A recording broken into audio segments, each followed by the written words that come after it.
Cinema কইরা টাকা কামাইছে, হে নায়িকা আবার হজে গেছে সিনেমার টাকা দিয়া।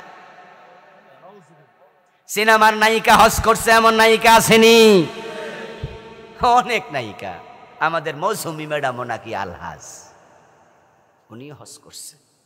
কিছুদিন আগে দেখলাম যে টেলিভিশন সাক্ষাৎকারে ওনাকে সাংবাদিক প্রশ্ন করছে যে আপনার শেষ কয়টা ইচ্ছার কথা বলুন। উনি বলছে তাহলে শেষ কথা বলবো আমার ইচ্ছা। সাংবাদিক আবার বলতেছে আমার ভিডিওটা অন করা আছে, আমি থাকবো না। আপনি বলেন একা একা ভিডিও রেকর্ড হোক, আমরা পরে শুনবো। আমাদের সামনে বলতে আপনি হয়তো একটু কুণ্ঠিত হতে পারেন, এজন্য আপনি একা একা বলেন যা বলতে চান। শেষ ইচ্ছা কি? উনি বলছে আমার শেষ ইচ্ছা হলো আমার মৃত্যুর পর যেন কেউ আমার চেহারা না দেখে। উনি বাবারে, কত বড় আল্লাহর ওলি! জীবিত অবস্থায় পুরা শরীর দেখায়, মরার পরে চেহারা যেন না। কনসেপশনের ভুলটা কোথায়? কনসেপশনের ভুলটা কোথায়? এই মহিলা আল্লাহকে ভয় যদি না করত, বিশ্বাস না করত, আখিরাতে জান্নাত জাহান্নাম আছে এই চিন্তা না থাকতো, তাহলে এই কথাটা বলতো না। চিন্তা আছে, কিন্তু চিন্তার মাঝে ভুল ঢুকেছে। ও বেটি, মরার পরে পর্দা ফরজ না, মরার পরে তোরে দেখা অন্যের জন্য হারাম, তোর আর হুকুম থাকে না, তোর শরীয়ত মরার আগেই, ঠিক কিনা? আমরা যখন মরে যাই তখন আমাদের দায়িত্ব শেষ। এখন আমারে গোসল দেয়া, আমার জানাজার নামাজ পড়া, আমারে কাপন দাপন করা, এগুলোকে আমার দায়িত্ব না জীবিতদের? আমার দায়িত্ব শেষ, আমার কাজ শেষ। উনি বলতেছে আমার মরার পরে যেন কে চেহারা না দেখে। আশ্চর্য হলাম, আরে মরার পরে পাবলিকে তোমার যদি চেহারা দেখে তোমার কোনো গুনাহ নাই, কারণ তোমার দায়িত্ব শেষ। কিন্তু জীবিত অবস্থায় দেখলে তোমার গুনাহ আছে না নাই?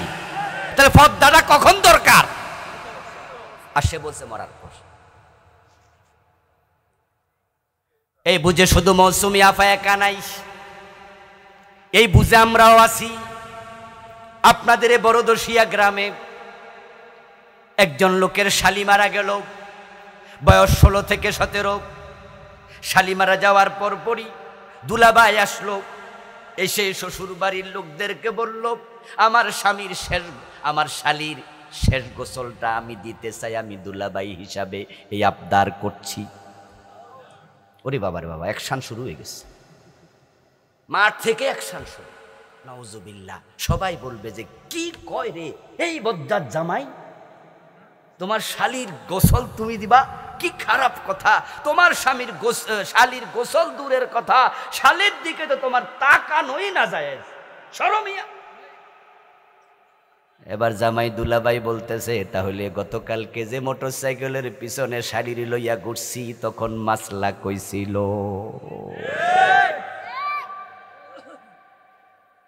দুলাভাইয়ের মোটরসাইকেলে শালি উইটটা এমনে দৌড়া থাকে, এমন ঘটনা বাংলাদেশে নাই। তো যখন দুলাভাই মোটরসাইকেলের পিছনে শালির লইয়া এমন দপাইছে তখন গায়ে গায়ে ঘষা লাগছে না, ওটার কোনো গুনাহ হয় নাই। তো আজকে তাকাইলে গুনাহ, ঠিক না? কয় যে গোসল তো দূরের কথা, তাকাইলেও গুনাহ। তো গতকালকে যে ঘষা লাগছে তখন তোমাদের মাসলা কইছিল। নাউজুবিল্লাহ পড়ুন না, তোমরা তখন কোথায় ছিলা? কোথায় ছিলা তখন তোমরা?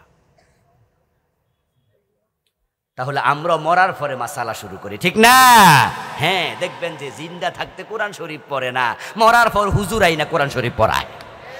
লাশের চারিপাশে বেশি করে পড়, খতম করে না। আল্লাহর অসংখ্য ভালো বান্দা আছে, যে ভালো বান্দাদের আল্লাহ কোন নেক আমল কবুল করেন না। সূরা আল কাহফের 103 নম্বর আয়াত আল্লাহ তাআলা 1450 বছর আগে দুনিয়াবাসীর প্রতি মেসেজটাই দিয়েছেন, যারা ভালো আমল করার পরেও আখিরাতে জাহান্নামী হবে। কুল হাল নুনাব্বিউকুম বিল আখসারিনা আমালা। ও নবীজি, আপনি বলুন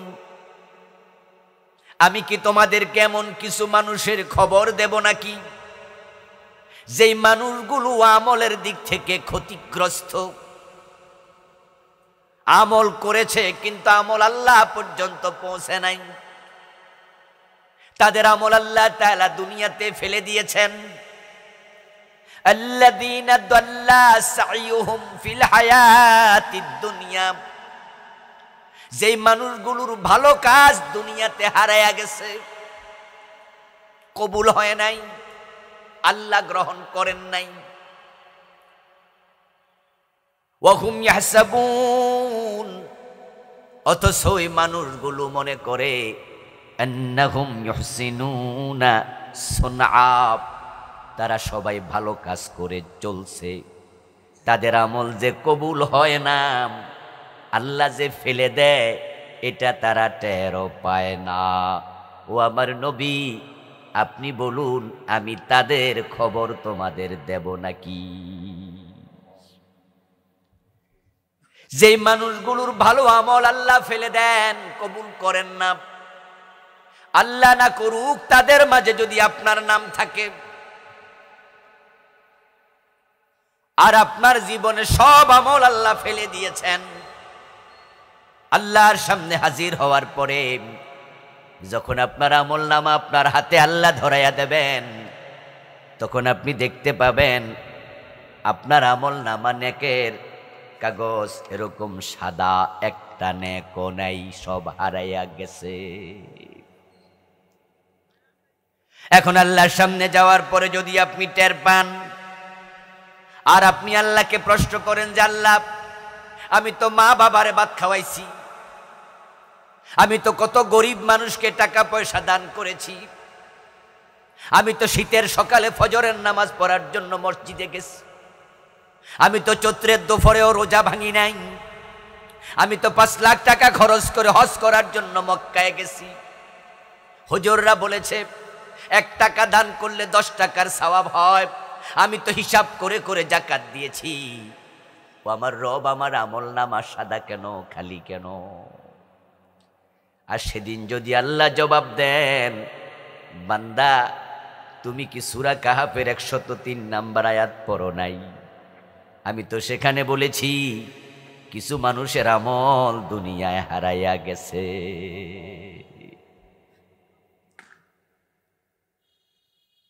তুমি তো তাদের একজন, তোমার আমল তো দুনিয়াতে শেষ। আপনি হেসে দিন আর্গুমেন্ট করতে পারবেন, কথা বলতে পারবেন, কথা বলার সুযোগ আল্লাহ দেবেন। আল্লাহ সেদিন আপনাকে বলবেন তুমি তো শেষ করেছো তোমার নিজেকে। আপনি বলবেন আল্লাহ আমার অপরাধ কি আমি দেখতে চাই। এবার আপনার পাপের আমল নামা যেটা সেটা আল্লাহ খুলে দেবেন, দিয়ে বলবেন দেখ তোর আমল নামার মাঝে এই এই কাজ আছে, এই এই কাজ করলে আমি কারো আমল আর নেই না। আপনি বুঝে ফেলবেন তখন। কিন্তু সেদিন বুঝে লাভ হবে কি? নতুন করে আমলের কোনো সুযোগ কি আর আছে? তবে হ্যাঁ, মানুষ সেদিন আল্লাহকে বলবে, কোরআনে আল্লাহ বলছেন তারা সেদিন বলবে ওয়ালাউ আন্না লানা কাররাতান ফানাকুনা মিনাল মুমিনিন, ও আমার রব একটা বারের জন্য সুযোগ দাও, আমি ভালো মোমেন বান্দা হব। আমি তোমার জন্য তো সন্ন্যাসী সেজেছিলাম, তোমার জন্য তো আমি খাবার দাবার পর্যন্ত ভালো করে খাই নাই। মুসলমানরা রোজা রাখে, আমিও তো রোজার মতোই ছিলাম, নিরামিষ ভুজি ছিলাম। ও আল্লাহ, আমি তোমাকে খুশি করার জন্য কত কিছু করলাম, বিয়ে শাদী পর্যন্ত করলাম না। আল্লাহ তখন বলবেন পাগলা বান্দা, আমি রাসূলকে আদর্শ বানাইছি, তাকে আদর্শ না মেনে মন মতো আমল করেছ, মন মতো চললে আমল কবুল হয় না। আমার রাসূল আদর্শ হয়ে তিনি আমাদের শিখাইছেন লাউ কুনতু আমারা আহাদিকুম আন ইয়াসজুদা লিআহাদিন লা আমারতুন নিসা আন ইয়াসজুদনা লিআজওয়াজিহিন। যদি দুনিয়ার কোনো মানুষকে সেজদা করার জন্য আমি আল্লাহ আমি রাসূল বলতাম, তাহলে আমি নারীদেরকে বলতাম স্বামীদেরকে সেজদা করো। কিন্তু আমি নবী মুহাম্মদ মানুষ হয়ে মানুষের সেজদা গ্রহণ করার অনুমতি কাউকে দেই নাই। রাসূলুল্লাহকে সেজদা করার জন্য সাহাবারা অনুমতি চেয়েছিলেন। একদিন প্রিয় নবীজি একটা ওটের সামনে দাঁড়িয়েছিলেন। ওটটা রাসূলুল্লাহ সাল্লাল্লাহু আলাইহি ওয়াসাল্লামের পায়ের সাথে ওই ওটের মুখ লাগায়া গুনগুন শব্দ করছিল। প্রিয় নবীজি সাল্লাল্লাহু আলাইহি ওয়াসাল্লামের পায়ের সাথে যখন ওট তার ঠোঁট লাগায়া দিল, তখন সাহাবারা বলছে, ইয়া রাসূলুল্লাহ, ওট যদি আপনার কাছে এমন বিনয়ী হতে পারে তাহলে আমরা আপনার কাছে কেন মাথা নত করব না, আমাদের কোয়াপিন। রাসূলুল্লাহ জবাব দেন, না না, ইবাদতের মালিক শুধু আল্লাহ। অথচ আমাদের বাংলাদেশে এই মসজিদে গিয়ে আল্লাহর সেজদা দেয়, আবার দরবারে যাইয়া পীরের পায়ে সেজদা দেয়, এমন নামাজি 2-4 জন আছে না নাই? যেই লোকটা পীরের পায়ে সেজদা দিল, বলুন তো তার ঈমান আছে না শেষ? যে মাজারে সেজদা দিল সে মুমিন না মুশরিক? অথচ এই লোকটাই কিন্তু জুমার নামাজ পড়ছে, এই লোকটাই তার মা বাবার সেবা করছে, এই লোকটাই আবার ফকির গেলে তাকে ভিক্ষা দিচ্ছে। মনে মনে ভাবছে তার নামাজ তার রোজা তাকে জান্নাতে নিয়ে যাবে। কিন্তু যেই লোকটা ঈমান হারাইয়া ফেলছেন, যার ঈমান নাই, তার নেক আমল আর একটাও কবুল হয় না। যখন কোনো মানুষের ঈমান চলে যায় তখন তার বাকি জীবনটা সব বরবাদ। ঈমান হলো একের মতো, নেক আমল হলো তার ডান পাশে শূন্যের মতো। একের ডানে যদি একটা শূন্য দেন কত হবে? সবাই বলুন। 2টা দিলে, 3টা দিলে, এবার 1 মুছে দেন, শূন্য শেষ, মূল্যহীন। আল্লাহর কত বান্দা শিরিক করেছে, কুফর করেছে, নেফাকে ইতিকাদি অন্তরে লালন করছে, আবার লোকটা নামাজও পড়ে, কি লাভ হবে? কি লাভ হবে? 5 ওয়াক্ত নামাজি হাজী সাহেব আল্লাহর আইনের কথা শুনলে চেহারা কালো হয়ে যায়। আল্লাহর আইনের পক্ষে যারা কথা বলে তাদেরকে উল্টা রাজাকার বলে গালি দিয়ে দেয়। এমন আছে না নাই? আল্লাহর আইনের বিরুদ্ধাচরণ যে করে সাথে সাথে তার ঈমান শেষ। যেই লোকটা ঈমান হারা হয়ে যায়, বেঈমান হয়ে যায়, ওই লোক নামাজ রোজা করে আর কি লাভ? সব আমল হারিয়ে গেল। এবার লোকটা আল্লাহ তাআলাকে বলবে, হ্যাঁ প্রভু, বুঝেছি, আমি শিরিক করেছি, আমি কুফর করেছি, এখন তুমি আমার দুনিয়া একটাবারের জন্য পাঠাও, ফানাকুনা মিনাল মুমিনিন, আমি ঈমানদার হয়ে ফিরে আসব। আল্লাহর কাছে বলবে, আমারে আরেকবার পাঠাও দুনিয়ায়। আপনার একটু আওয়াজ দিয়া বলুন তো, দুনিয়ায় পাঠানো হবে? কোন সুযোগ আর আছে? সব শেষ, ভুল করেছ। কোন কারণে, কোন কুফর, কোন শিরিক, কোন নেফাক আমাদের ঈমান ধ্বংস করে দিচ্ছে? কোন কারণে আমাদের আমলগুলো বাতিল হয়ে যাচ্ছে? আজকে আলোচনা শুনে যদি আমরা বুঝি যে এই ভুলে আমিও আছি, এখনো তওবার সুযোগ আছে কিনা, এজন্য এখন বুঝলেন, পরে বুঝলিয়া লাভ নাই। আল্লাহর অসংখ্য বান্দা শিরিক দেখে কিয়ামতের দিন আল্লাহ তাআলাকে বলবে, আমলনামায় শিরিক আল্লাহ দেখায় দেবে, এই শিরিক তুমি করেছো, এই কুফর তুমি করেছো।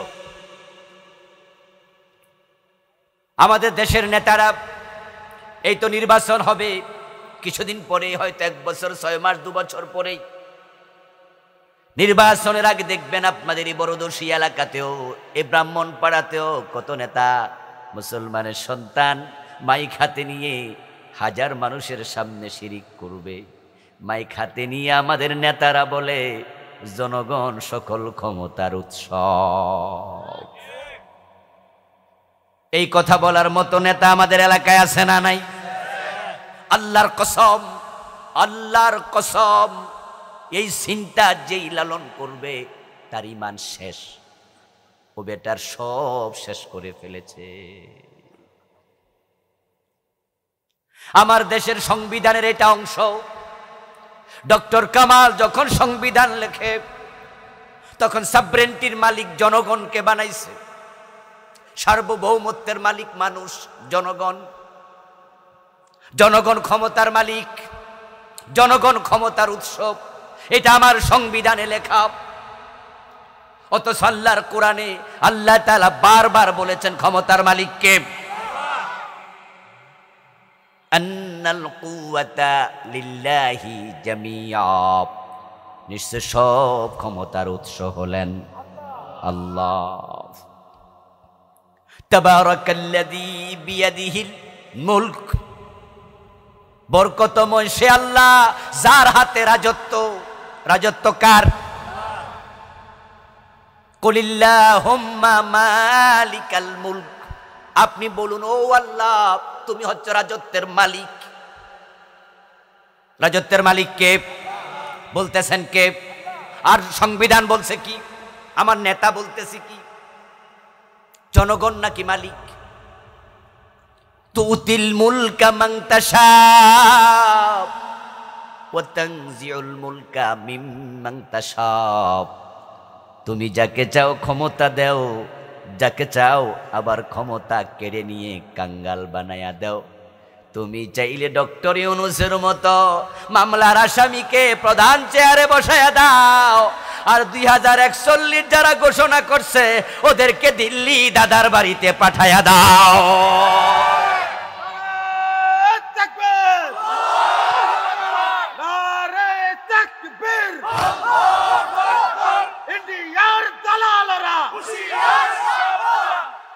আমার প্রিয় ভাইয়েরা, জনগণ ক্ষমতার মালিক, এই ফিরে আসা দরকার আছে না নাই? এই জন্য আমরা সংবিধান পরিবর্তনের কথা বলছি। আলহামদুলিল্লাহ, আমরা বছরের পর বছর, যুগের পর যুগ এই সংবিধান পরিবর্তনের কথা বলে আসছি। এটা ভালো করে গ্রহণীয় হয় নাই, কিন্তু আলহামদুলিল্লাহ অগাস্ট বিপ্লবের পরে এখন নতুন সরকারও সংবিধানের ব্যাপারে ভাবতেছে। কেউ বলতেছে সংস্কার, কেউ বলতেছে নতুন করে লিখো। আমরা দাবি তুলতে চাই এই সংবিধান সরাইয়া কোরআনকে সংবিধান বানায়া দাও। এই সংবিধান শিরিক মিশ্রিত সংবিধান, এই সংবিধান কুফরি মিশ্রিত সংবিধান। আল্লাহ বলছে ও নবী আপনি বলুন, কুল আপনি বলুন, আল্লাহুম্মা ও আল্লাহ মালিকাল মুলকি, রাজত্বের মালিক তুমি। আর মাইক হাতে নিয়ে নেতা কয় জনগণ, সাথে সাথে ঈমান শেষ। এই নেতা আল্লাহর সামনে গিয়ে সেদিন বলবে আল্লাহ এই কথা বললে ঈমান চলে যায়, এটা আমি জানতাম না।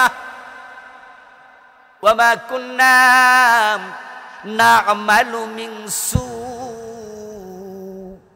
কোরআনে আল্লাহ বলছেন সেদিন সে বলবে আমি এমন খারাপ আমল আমি করতাম না, এ কথা আমার মুখে আমি আনতাম না, আমি বুঝি নাই পীরের পায়ে সেজদা দিলে ঈমান চলে যাবে। কেমনে বুঝবে? ভণ্ড পীরের খপ্পরে তো পড়েছে।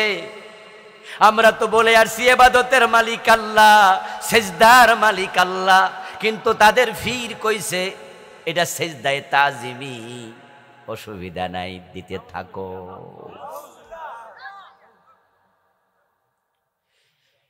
ওরা আমাদের কথাকে বলে শরীয়তের মৌলবী বোঝে না। শরীয়তে মানুষের সেজদা দেয়া যায় না, মারেফতে নাকি দেয়া যায়। আমি বলি যেই মারেফত মানুষের সেজদা দিতে শিখায় এটা মারেফত না, এটা হলো মরার ফত। মারেফত না মরার ফত? ওখানে গেছে ঈমান মরছে, এটার নাম তারা বানাইছে সেজদায়ে তাজিমি।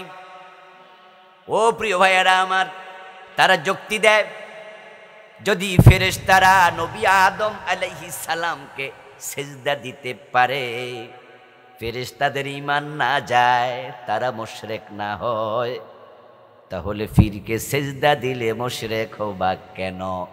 বরং আবুল কালাম আজাদ বাশারেরা এটা বোঝে না, তারা শরীয়তের হুজুর।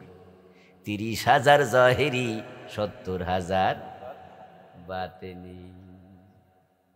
এমন একটা কথা আমাদের সমাজে আছে না নাই? এই কথাগুলো আমাদেরকে বিভ্রান্ত করে ফেলছে, শেষ করে দিচ্ছে। জহেরি মানে কি? প্রকাশ্য। বাতিনি মানে অপ্রকাশ্য। আচ্ছা, যে 70,000 বাতিনি, তো বাতিনি যদি হয় হেরা জানলো কেমন? কি ফেস লাগে জানা? যদি এটা বাতিনি হয়, তো বাতিনি হলে তো হেরার কাছেও বাতিনি। হেরারা কি বাতিনিটা জান্না লাইছে? তো যেটা জান্না লাইছে এটা বাতিনি আসেনি, জহেরি হয়ে গেছে না? আমার দোস্ত, আপনাদের মনেও প্রশ্ন আসতে পারে, আদম আলাইহিস সালামকে ফেরেশতারা সিজদা করলো, তাহলে শিরিক হলো না কেন? তার উত্তর হলো, আদম আলাইহিস সালামকে সিজদা করার জন্য ফেরেশতাদেরকে অর্ডার করেছেন কে? তো পীর সাহেব যে সিজদা নিল, হেরে সিজদা দিতে আল্লাহ কই কইছে এটা দেখাক। তো আদম একটা হেল্লকে লাগায় কেন? আদম আলাইহিস সালামকে সিজদা করার জন্য আল্লাহ অর্ডার দিছে, ফেরেশতারা সিজদা দিয়েছে, অর্ডার সেখানে শেষ। নবী আদমের সময় ভাই বোনে বিবাহ জায়েজ ছিল, ঠিক না? এখন ওই দলিল দিয়ে যদি পীর সাহেব তার বোনের বিয়ে করে, মানুষ পিড়াইব না?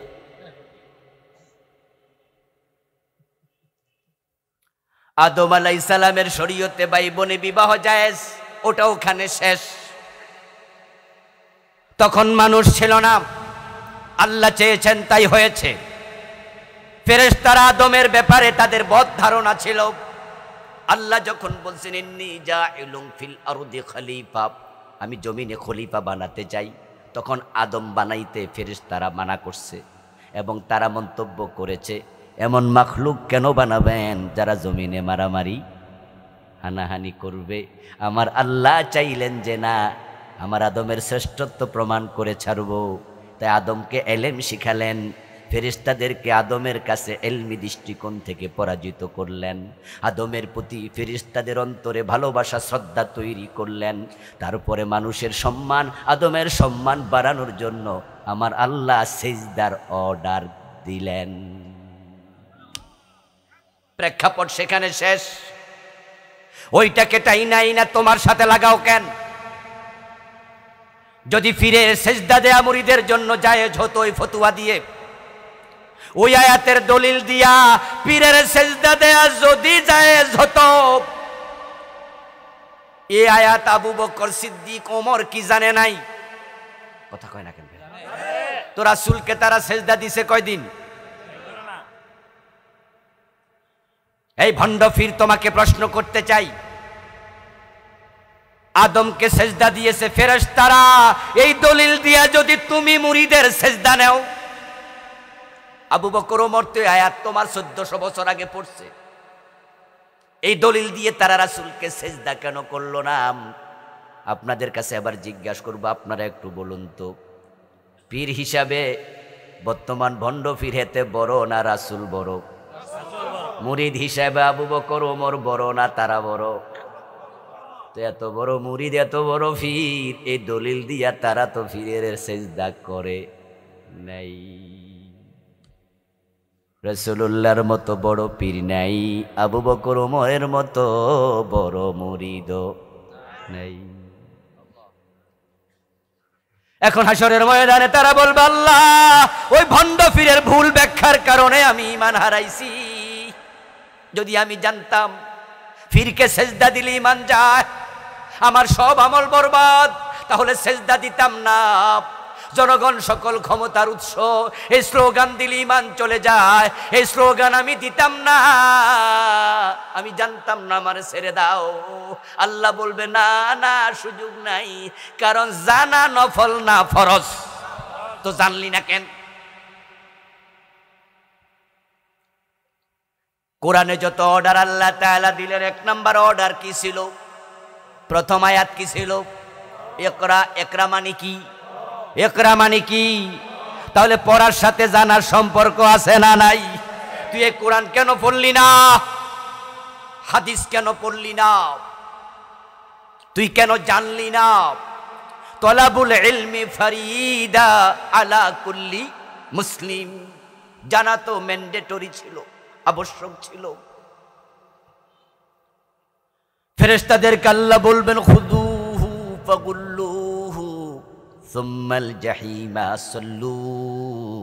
ও ফেরেশতারা তারে ধর, হাতের মাঝে হাত কড়া পড়ায়া, পায়ের মাঝে ডান্ডা বেড়ি পড়ায়া, মাজার মাঝে গলার মাঝে জাহান্নামের 70 গজ লম্বা শিকল লাগায়া তাকে জাহান্নামে ফেলে দে। সেদিন বুঝে লাভ নাই, কিন্তু আজকে বুঝলে অনেক লাভ। 100 জন খুন করার পরে তাওবা করে জান্নাত পাইছে, এমন হাদিস আছে না নাই? তা আপনি যদি বুঝেন যে আপনার ভুল আছে, তাওবার সুযোগ এখনো আছে। যেই কারণে মানুষের আমল কবুল হবে না, সে কারণ হলো দুটি। ওই দুইটি কারণ, একটা হলো হারাম খাইলে, আর একটা হলো বেদাতের সাথে জড়িত হলে। যেই কারণে ঈমান চলে যায়, সে কারণ হলো তিনটি। একটা হলো কুফর, দ্বিতীয়টা শিরিক, 3 নাম্বার নেফাক। এই 5 কারণে মানুষ ব্যর্থ হবে, জাহান্নামী হবে। এবার বলুন তো, হারাম খায় এমন লোক আজকের মাহফিলেও আছে না নাই? আছে। হারাম খাইলে আমল কবুল হওয়া বন্ধ।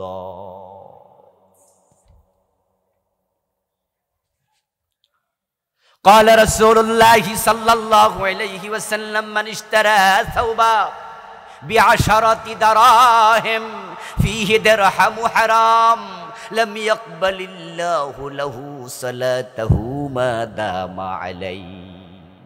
প্রিয় নবীজি বলছেন, 10 দিরহাম দিয়ে কাপড় কিনেছো, 9 দিরহাম হালাল, 1 দিরহাম ছিল হারাম। ওজনে কম দেয়া টাকা, মালে বেজাল মিশানো টাকা, পরের জমি দখল করে বিক্রি করা টাকা, সুদে লাগানো টাকা, ফাইল আটকায়া সিগনেচার করেছো, ঘোষ নিয়ে পকেটে ঢুকাইয়া সেই টাকা তোমার কাপড়ে ঢুকে গেছে 1 টাকা। নবী মুহাম্মদ বলেন, সে কাপড় পরে 1,00,000 রাকাত নামাজ পড়েছো, 1 রাকাত আর কবুল হবে না। আমার প্রিয় ভাইয়েরা, আল্লাহর কাছে সেদিন বলবেন কোনো লাভ নাই। হারাম খাইতে খাইতে মরলেন, আপনার আমল কবুল হওয়া বন্ধ। হারামের ভিতরে হারাম ঢুকেছে কাপড়ে, নামাজ হবে না। প্রিয় নবীজি যাকারার রাজুলা, একজন ব্যক্তির কথা স্মরণ করলেন। ইউতিলুস সাফারা, বললেন সে লম্বা সফর করে মক্কা এসেছে।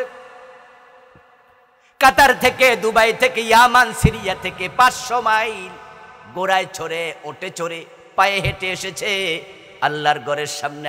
আসা আকবরা, তার মাথার চুলগুলো এলোমেলো, তার গায়ের মাঝে ধুলিবালি। 7 দিন হাঁটছে, ইহরাম পরার পরে গোসল করার পানি পায় নাই। পুরাটা শরীরে দুলাবালি ভরা, একবারে পাগলের ভেসে উস্কু খুস্কু চুল নিয়া কাবার সামনে পৌঁছে আবেগ ধরে রাখতে পারে নাই। ইয়ামুদ্দু ইয়াদাইহি ইলাস সামা, আকাশের দিকে 2 হাত তুলে বলে, ইয়া রব্বি ইয়া রব্বি ইয়া রব। ও আমার আল্লাহ, এমন জায়গায় দাঁড়াইছি যেখানে কত নবীর পায়ের ধুলা লেগে আছে। তুমি আমারে মাফ করে দাও, আমারে তুমি এটা দাও, আমারে ওইটা দাও। আমার বাবা দোয়া চেয়েছে, মা আপনজন বন্ধু বান্ধব আসার সময় দোয়া চাইছে, আল্লাহ তাদের দোয়া কবুল করো। মনে মনে ভাবে, এখানের দোয়া আল্লাহ ফেরাবে না। অথচ রাসূল বলেন, মাতামুহু হারামুন ওয়া মাশরাবুহু হারাম ওয়া মালবাসুহু হারাম ওয়া গুযিয়া বিল হারাম। তার পেটে হারাম, তার কাপড়ে হারাম, তার মাংসে রক্তে হারাম। সে যে বিদ্যুতের বিল দিছে, পানি খাইছে, ওই বিদ্যুতের বিলটাও ছিল হারাম। কাবার ভিতরে ঢুকে দোয়া করুক, ফান্না ইউস্তাজাবু লিযালিক। হারাম খাইলে দোয়া কবুল হবে না।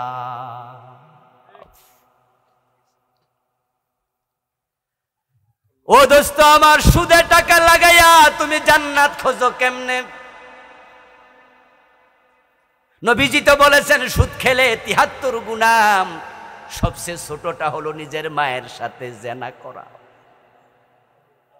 এই অবস্থায় তোমার যদি মৃত্যু হয়, যে তোমার টাকা সুদে লাগানো, তুমি তো মায়ের সাথে জেনা করা অবস্থায় মৃত্যুবরণ করছো।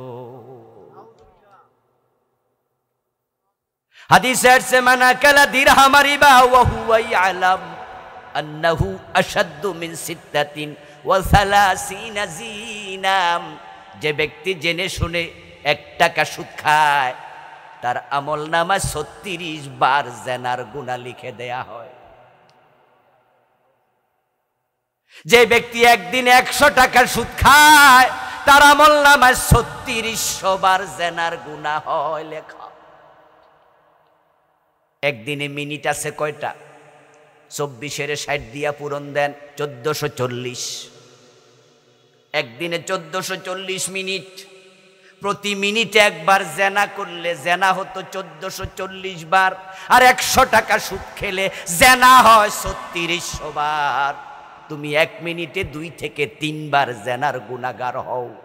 এর মানে দাঁড়ালো যে সুদ খায় সে যখন নামাজে দাঁড়ায় তখনও তার আমল নামায় জেনার গুনাহ ঢোকে।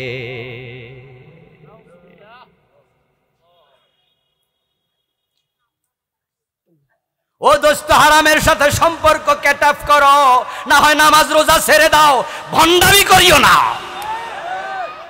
সুদ খাইবা নামাজও পড়বা, এটা ভণ্ডামি চলছে। গোশ খাইবা নামাজ পড়বা, মানুষ ঠকাইবা নামাজ পড়বা। তোমার মতো গোলাম আল্লাহর প্রয়োজন নাই।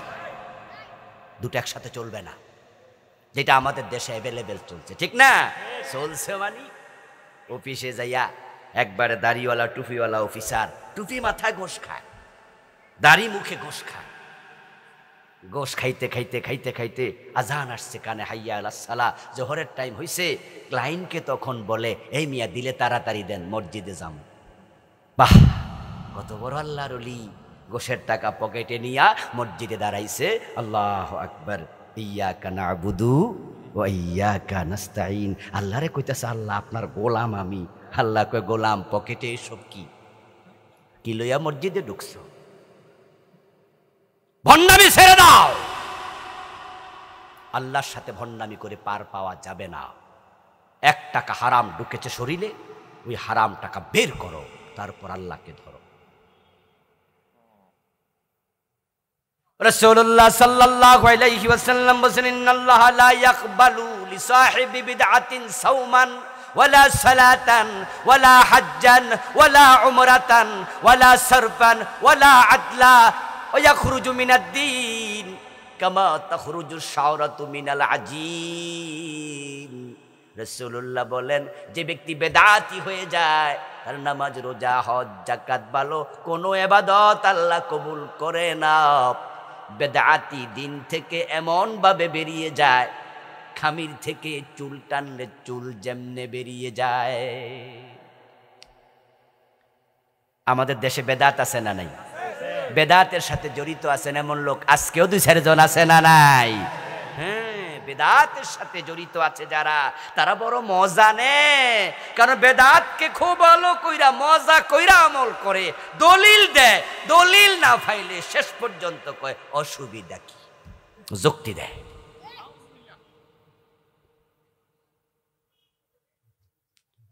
বেদাতি দিন থেকে বেরিয়ে যায় তেমন ভাবে যেমন খামির থেকে চুল বেরিয়ে যায়। কি চমৎকার উদাহরণ, কি চমৎকার উদাহরণ! মহিলারা রুটি বানানোর জন্য খামির বানাইলো আটা দিয়া। ওই খামিরের মাঝে তাকাইয়া দেখে একটা লম্বা চুল দেখা যায়। তখন চুল সহ রুটি বানায় নাকি? আস্তে করে টান দেয়।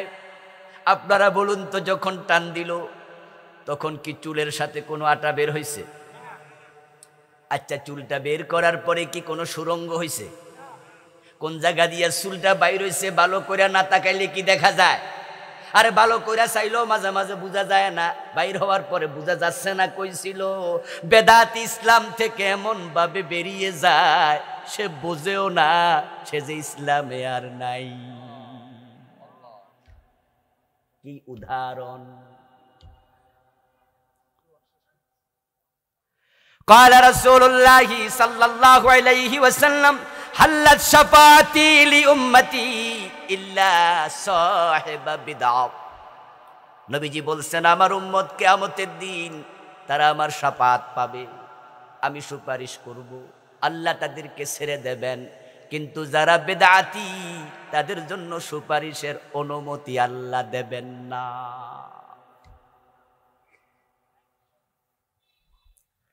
ও দোস্ত ভালো করে শোনো, তুমি যদি বেদাতের সাথে থাকো তোমার সুপারিশ রাসূল করবেন না, আল্লাহ শাফাতের অনুমতি দেবে না।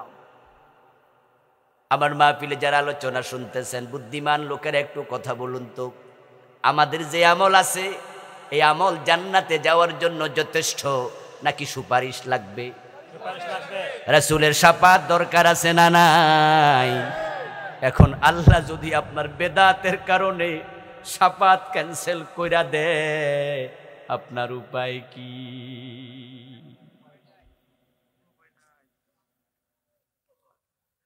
ও ভাই আমার, হাউজে কাউসারের পানির কথা শুনে আমরা সবাই লোভাতুর। হাউজে কাউসারের পানি পান করার জন্য আমাদের আগ্রহের কোনো শেষ নাই। আমরা সবাই তো হাউজে কাউসারের পানি পান করতে চাই, ঠিক না? কি আগ্রহ আমাদের! কিন্তু রাসূলুল্লাহ বলেন বেদাতীদেরকে আমি হাউজে কাউসারের পানি খাওয়াইতে পারবো না, আল্লাহ সেটা দেবেন না। আপনি সুন্নি নাম দিয়া বেদাত করতেছেন, আর আমরা কইলে আমাদেরকে ওয়াহাবি বলে গালি দেয়, ঠিক না? গালি দিও না ভাই, গালি দিও না। আমরা তোমাদেরকে ভালোবাসি কারণ তুমিও আমার ভাই। আমরা চাই তুমিও রাসূলের শাফাত পাইয়া জান্নাতি হও। আমরা চাই হাসরের ময়দানে তুমি এবং আমি, আমরা সবাই রাসূলের হাউজের পানি পান করব, ঠিক না?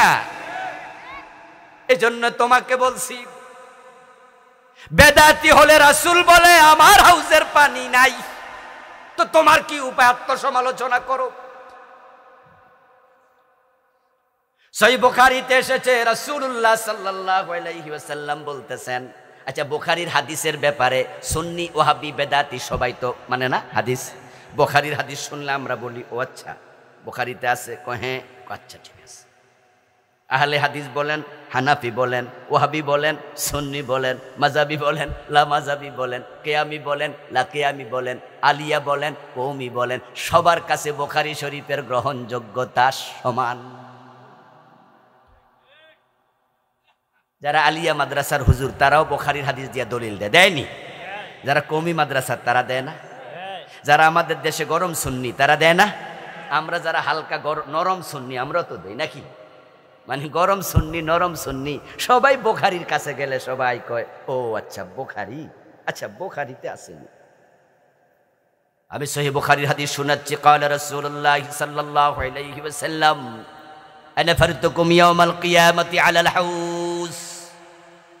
নবীজি বলছেন আমি কিয়ামতের দিন তোমাদের সবার আগে হাউজে কাউসারের সামনে হাজির থাকবো। সুবহানাল্লাহ পড়েন। কয়েকটা জায়গায় রাসূল সবার আগে চলে যাবেন, তার মাঝে একটা হলো মিজান, একটা হলো ফুলসেরাত, আর একটা হলো হাউজে কাউসার। আল্লাহর হাবিব বলেন আমি তোমাদের সবার আগে হাউজে কাউসারের সামনে চলে যাব, ওখানে গিয়ে আমার উম্মতকে হাউজের পানি পান করাতে থাকবো।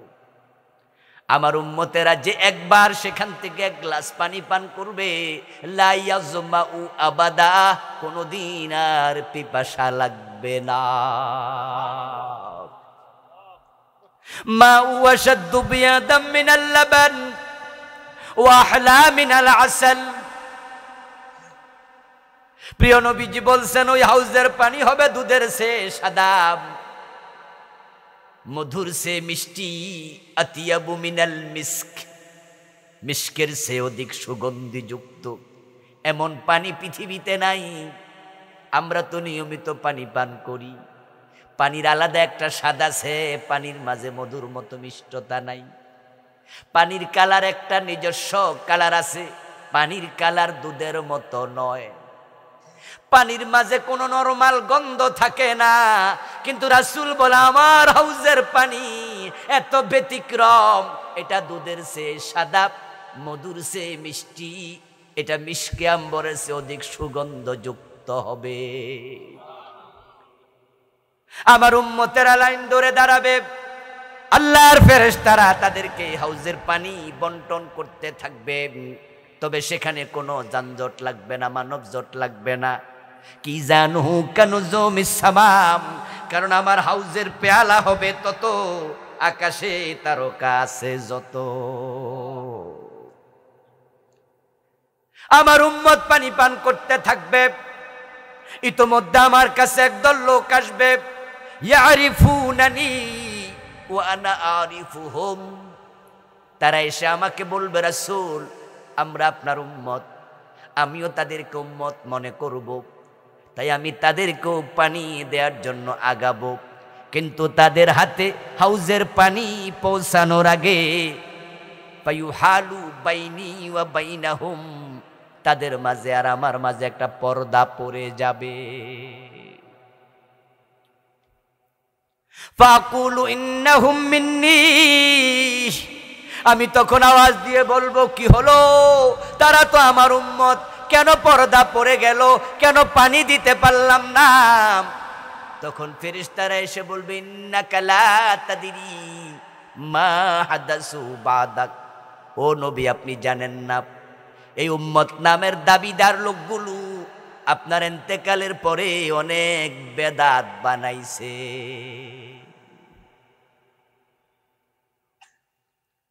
আল্লাহর নবী নামাজ শিখাইছে, আল্লাহু আকবার বলে নামাজ শুরু হবে, মনে মনে নিয়ত করবে। আর এই লোকগুলো আপনার ইসলামের মাঝে আঙ্গুল ঢুকাইয়া দিছে। তারা নাওয়াইতু আন উসাল্লি লিল্লাহি তাআলা আরবা রাকাত, তারা এই জাতীয় নিয়ত আরবিতে তারা বানাইছে। নবী মুহাম্মদ আপনি আজান শিখাইছেন হযরত বেলালকে, হযরত আবু মাহজুরা রাদিয়াল্লাহু তাআলা আনহুমা, এই দুইজন বড় বড় সাহাবীকে আপনি আজান শিখাইছেন। আপনার আজান শুরু হয়েছে আল্লাহু আকবার দিয়া, আর এই লোকগুলো আজানের আগে দুরূদ শরীফ ঢুকাইয়া দিছে। ও রাসূল আপনি ঈদ করেছেন দুইটি, ঈদুল ফিতর, ঈদুল আজহা, আর তারা নিজেরা ঈদে মিলাদুন নবী বানায়া স্লোগান দিছে, সকল ঈদের সেরা ঈদ ঈদে মিলাদুন নবী।